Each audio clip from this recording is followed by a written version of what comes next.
नमस्कार। बड़ी खबर में आप सभी का स्वागत है। मैं हूं प्रभात। बड़ी खबर में सबसे पहले बात करेंगे पाकिस्तान की। सुप्रीम कोर्ट के अविश्वास प्रस्ताव पर वोटिंग कराने के फैसले के बाद आज शाम इमरान देश को पाकिस्तान को एक बार फिर संबोधित करने वाले हैं।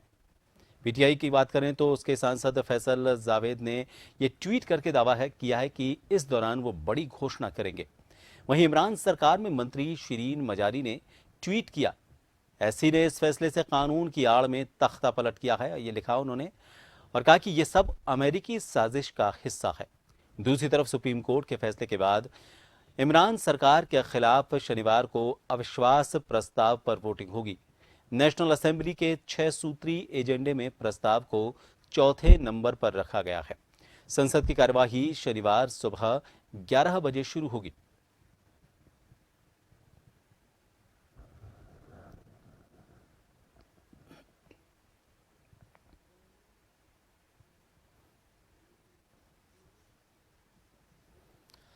तो पाकिस्तान में चल रहे सियासी संकट के बीच लगातार रोज घटनाक्रम बदल रहे हैं।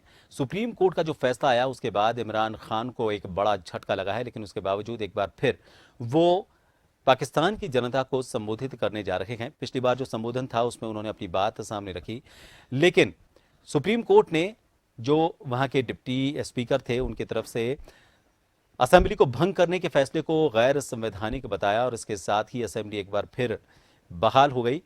और इसके साथ ही जो उम्मीदें थी इमरान खान की, वो उम्मीदें धूमिल हो गई। चुनाव कराने को लेकर भी उन उम्मीदों पर पानी फिर गया। और इस वक्त हमारे साथ विदेश मामलों के जानकार डॉक्टर करोड़ी सिंह जी जुड़ गए हैं। करोड़ी जी, फिलहाल सुप्रीम कोर्ट के फैसले को लेकर हम उसी के आधार पर अगर बात को आगे बढ़ाएं तो आपको क्या लगता है, ये फैसला इमरान खान जो लगातार कोशिशें करते आ रहे थे खुद को सत्ता में बनाए रखने की, येन केन प्रकारेण, वो एक तरह से धूमिल हो गई हैं और एक बार फिर जो इतिहास दोहराया जाना था, कम से कम वो इतिहास तो नहीं दोहराया जाएगा। सेना जो कब्जा कर लेती थी, एक तरह से ये उम्मीद बंधी है कि अब संवैधानिक स्तर पर ही इसका यहां पर इलाज होता हुआ कोई नतीजा निकलता हुआ नजर आएगा। देखिए, इसमें दो बातें हैं सर। एक बात तो ये है कि पाकिस्तान में ट्रेडिशनली मिलिट्री, मुल्ला और मिलिटेंट्स प्रभावशाली रहे और इन तीनों का ही समर्थन इमरान खान को कम हो गया था, लगभग बंद हो गया था। दूसरा, पाकिस्तान में जो अपोजिशन है वो यूनाइट हो गया था और इमरान खान की पार्टी में फूट पड़ गई थी। बहुत से लोग अपोजिशन में चले गए थे, कोalition था वो लगभग टूट गया। तो ऐसी स्थिति में इमरान खान ने एक घबराहट में ऐसा किया कि विदेशियों पे आरोप लगा दो कि पाकिस्तान यूनाइट हो जाएगा, मेरे पीछे सबसे रखो, राष्ट्रवाद का भावना जागृत कर दूंगा और ये कहूंगा कि विदेशी हस्तक्षेप से हम मेरी सरकार को हटाया जा रहा है। तो इस तरह का दांव उन्होंने जो चला वो उल्टा दांव पड़ गया उसको, क्योंकि उन्होंने अपोजिशन जो मेजोरिटी लेके नो कॉन्फिडेंस मोशन में आया है, तो उसमें ये आरोप लगा देना कि ये विदेशी हस्तक्षेप है और विशेष रूप से अमेरिका का उन्होंने नाम लेके कहा कि उन्होंने एक लेटर इश्यू किया है। इस तरह का जो दांव चला वो उल्टा इसलिए गिरा कि पूरा अपोजिशन जो बहुमत में है उसको आरोप लगा के ये कहे, लगभग अप्रत्यक्ष रूप से ये कह देना कि ये देशद्रोही है और ये विदेशी हाथों में खेल रहा है। ये बहुत खतरनाक सिद्ध हुआ दांव। दूसरा, उन्होंने जिस तरह से नो कॉन्फिडेंस मोशन में वोट से पहले स्पीकर ने असेंबली का अधिवेशन स्थगित कर दिया, तो उससे भी एक गलत मैसेज गया है। तो सुप्रीम कोर्ट में अपोजिशन गया तो सुप्रीम कोर्ट ने यूनानिमसली ये कहा है भाई नो कॉन्फिडेंस रखा है तो उसको वोटिंग होने तो उसमें क्या दिक्कत है। तो मेन वाइल इमरान खान ने राष्ट्रपति को अनुशंसा कर दी कि असेंबली भंग कर दिया जाए और नया चुनाव करवाने से, क्योंकि विदेशी हस्तक्षेप से हमारी सरकार को गिराया जा रहा है। तो राष्ट्रपति ने असेंबली को भंग कर दिया।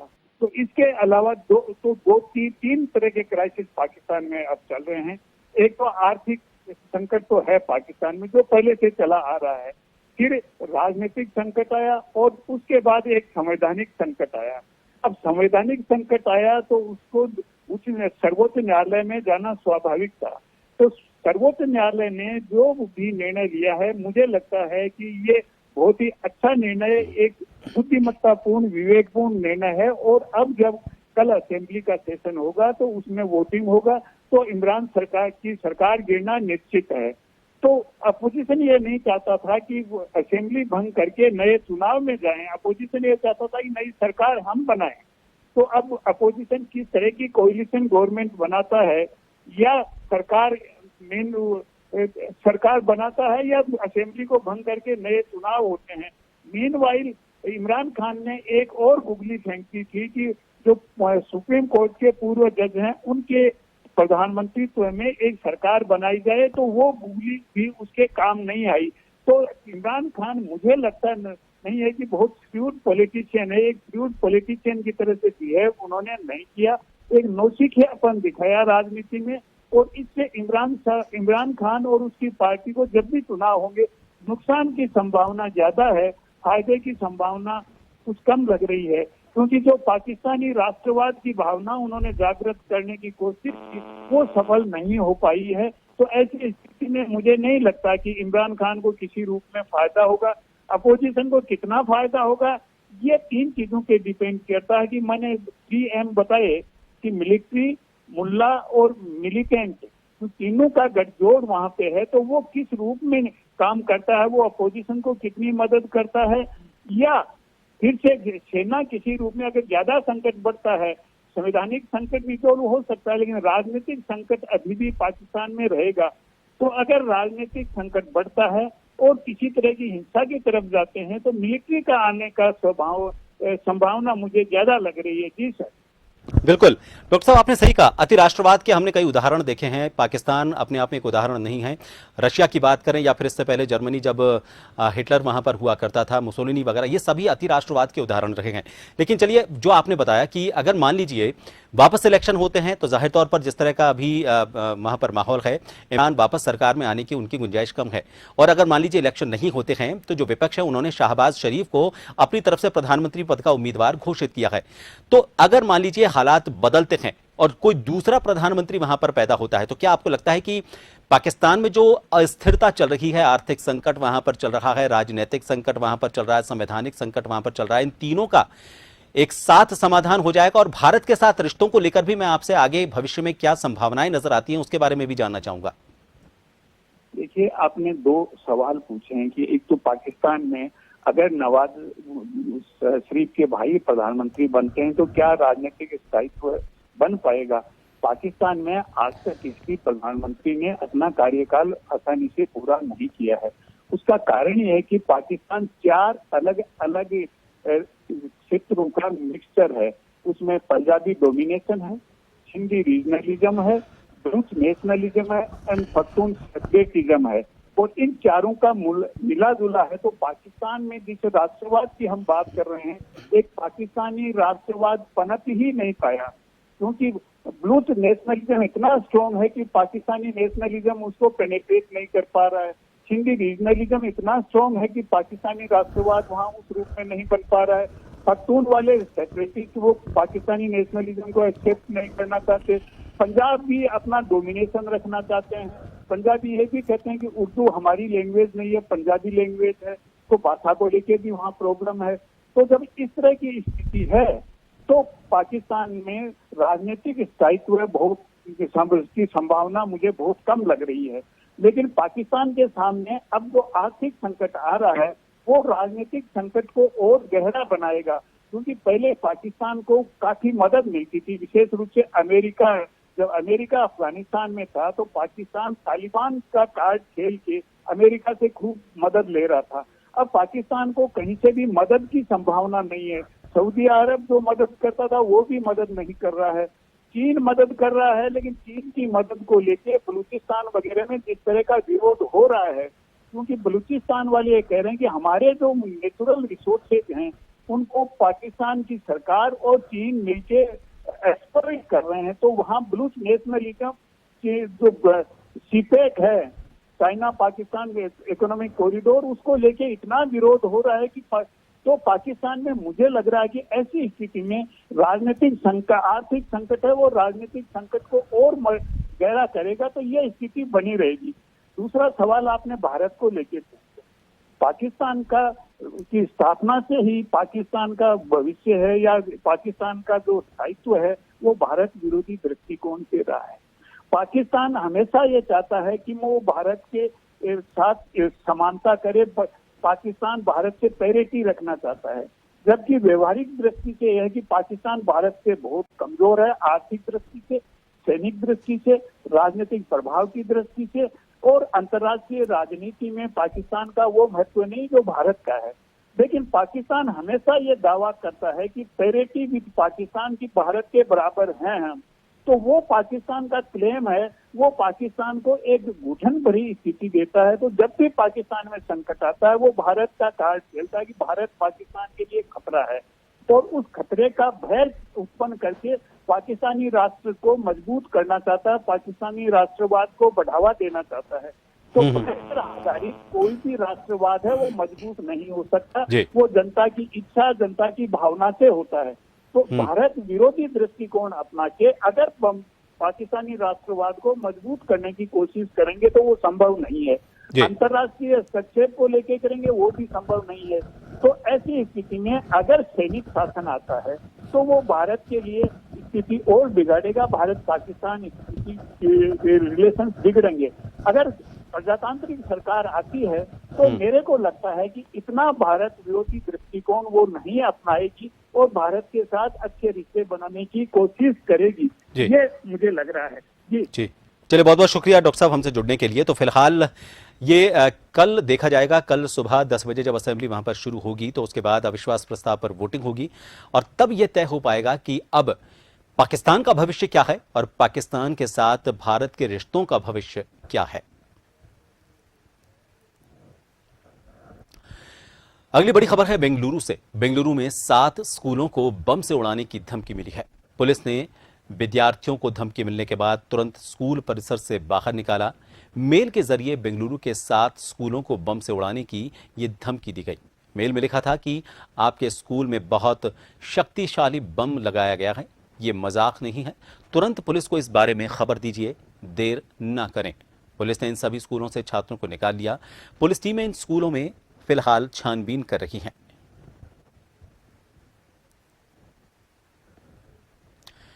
इधर बाराबंकी में 5 टाइगर बम मिले हैं। गांव के लोगों ने आज दोपहर पुलिस को फोन करके सूचना दी। उन्हें जंगल में कुछ बॉक्स पड़े हुए मिले, इनमें से लगातार टिक टिक की आवाज आ रही थी। गांव वालों ने बॉक्स के अंदर बम होने की आशंका जाहिर की। इसके बाद पुलिस बम स्क्वाड टीम के साथ मौके पर पहुंची। सभी गांव वालों को मौके से दूर हटा दिया गया और इसके बाद टीम ने बॉक्स की जांच की। जब बॉक्स को खोला गया तो सभी के होश उड़ गए। बॉक्स के अंदर 5 टाइमर बम थे।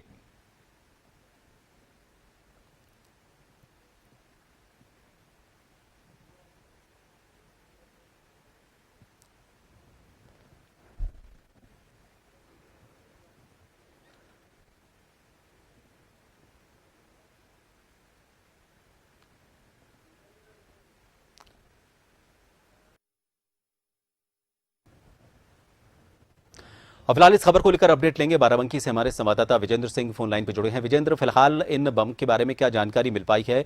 किसने ये बम रखे हैं? क्या किसी ने आगे बढ़कर जिम्मेदारी ली है?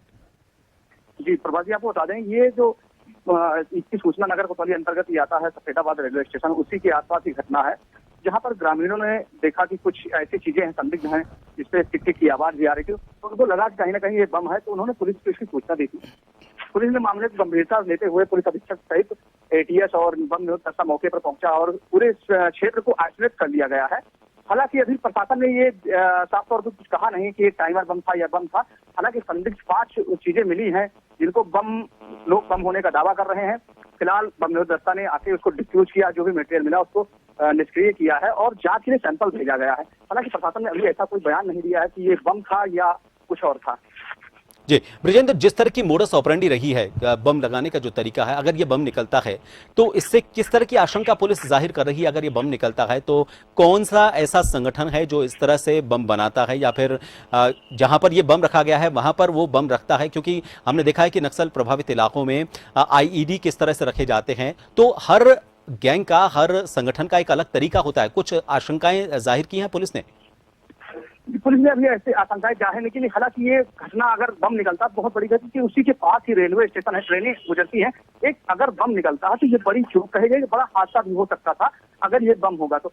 हालांकि पुलिस चौकन्नी है, पूरी तरह से एटीएस ने पूरे क्षेत्र को संभाल लिया, सघन जांच चल रही है, वहां किसी को आने जाने की पूरी तरह से प्रतिबंधित कर दिया गया है और पुलिस बारीकी से एक एक चीज की जांच कर रही है। बहुत बहुत शुक्रिया ब्रिजेंद्र पूरी जानकारी के लिए। तो फिलहाल पुलिस और जो सुरक्षा एजेंसियां हैं इस वस्तु की जांच कर रही हैं। टाइमर बम जैसी ये चीज लग रही है और फिलहाल इसको जांच पड़ताल के लिए जो स्क्वाड टीम है वो देख रही है। ये चूंकि रेलवे स्टेशन के नजदीक ये चीज मिली है इसलिए इस मामले को बड़ी गंभीरता से देखा जा रहा है। जांच के बाद ही पता चल पाएगा कि ये वाकई बम था या नहीं, और अगर था तो किस संगठन ने इस बम को यहां पर प्लांट किया।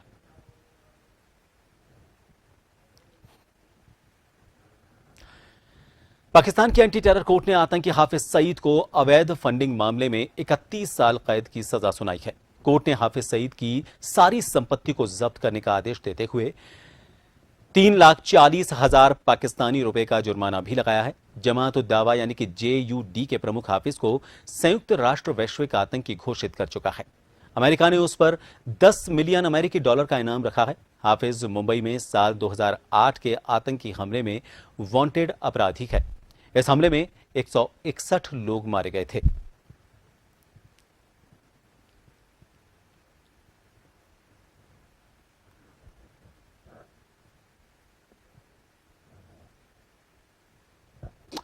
अगली बड़ी खबर है दिल्ली से। सियासी खबर है, कांग्रेस नेता राहुल गांधी आरजेडी नेता शरद यादव से मिलने के लिए दिल्ली में उनके निवास पर पहुंचे।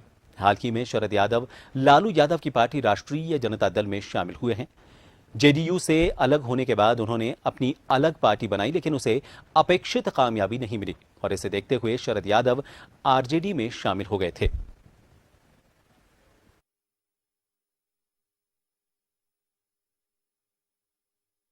इधर एनसीपी प्रमुख शरद पवार के मुंबई स्थित घर यानी कि सिल्वर ओक अपार्टमेंट के बाहर स्टेट ट्रांसपोर्ट के कर्मचारी उग्र प्रदर्शन करने के लिए पहुंचे। हजारों की संख्या में पहुंचे कर्मचारी लगातार नारेबाजी करते रहे और कुछ ने घर पर पथराव भी किया। इसके बाद पुलिस ने प्रदर्शन कर रहे लोगों पर लाठीचार्ज कर दिया। पुलिस और प्रदर्शनकारियों के बीच टकराव के हालात लगातार बनते रहे। महाराष्ट्र में पिछले 6 महीने से महाराष्ट्र राज्य सड़क परिवहन निगम यानी कि MSRTC के कर्मचारी लगातार हड़ताल और प्रदर्शन कर रहे हैं।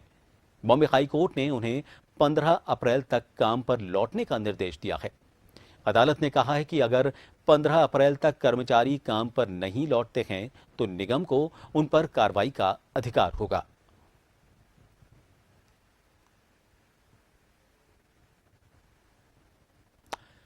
और अब खबर बैंकिंग सेक्टर से जुड़ी हुई। भारतीय रिजर्व बैंक ने नए वित्त वर्ष की पहली बैठक में रेपो रेट को 4% पर जस का तस रखा है, यानी कि आपकी EMI पर कोई फर्क नहीं पड़ेगा। वहीं आरबीआई ने FY23 के लिए GDP ग्रोथ अनुमान 7.8% से घटाकर 7.2% कर दिया है। महंगाई दर का अनुमान 4.5% से बढ़ाकर 5.7% किया गया है। आरबीआई गवर्नर शक्तिकांत दास ने कहा कि सभी सदस्यों की सहमति से ब्याज दरों में बदलाव नहीं करने का फैसला लिया गया है। वहीं बाजार से लिक्विडिटी धीरे धीरे बाहर निकाली जाएगी। आरबीआई गवर्नर ने कहा कि सप्लाई चेन को लेकर ग्लोबल मार्केट दबाव में है। उन्होंने महंगाई पर चिंता जताते हुए कहा कि फरवरी के अंत से कच्चे तेल की कीमतों में बहुत ज्यादा उतार चढ़ाव और जियोपॉलिटिकल टेंशन से अनिश्चितता को देखते हुए ग्रोथ और महंगाई का अनुमान जोखिम से भरा है। Is that we have revised our inflation and growth projections. And if you look at the inflation projections in particular, which I think which would attract a lot of attention, if you look at the inflation projections, primarily the projections have been revised upwards due to war-induced factors. The primary reasons are the crude oil having gone up to 100, it went to 130 as I had mentioned, then they have moderated, but we have assumed a price of $100 per barrel. 2012 के दिल्ली के Chhawla rape और हत्याकांड मामले में आज supreme court में सुनवाई हुई। सुनवाई के दौरान justice Uday Umesh Lalit, justice S Ravindra Bhatt और जस्टिस बेला एम त्रिवेदी की बेंच ने 3 दोषियों की मौत की सजा पर फैसला सुरक्षित रखा। मामले पर सुनवाई के दौरान पुलिस की ओर से एएसजी ऐश्वर्या भाटी ने कोर्ट में अपनी दलील पेश की। उन्होंने कहा कि दोषियों ने ऐसा वहशियाना अपराध किया जिसके चलते उन्हें रियायत नहीं दी जा सकती। हालांकि दोषियों की मौत की सजा को बरकरार रखा जाएगा या नहीं, ये कोर्ट तय करेगा।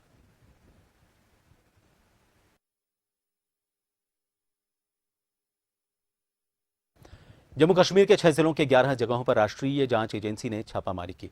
ये छापामारी आतंकी संगठन लश्कर तैयबा के द रेजिडेंट फ्रंट के ठिकानों पर की गई। एनआईए ने बताया कि आतंकी गतिविधि में शामिल बासित अहमद डार के घर पर भी रेड की गई। एजेंसी ने बताया कि रेड में सिम कार्ड, डिजिटल डिवाइस समेत कई डॉक्यूमेंट्स सीज किए गए हैं।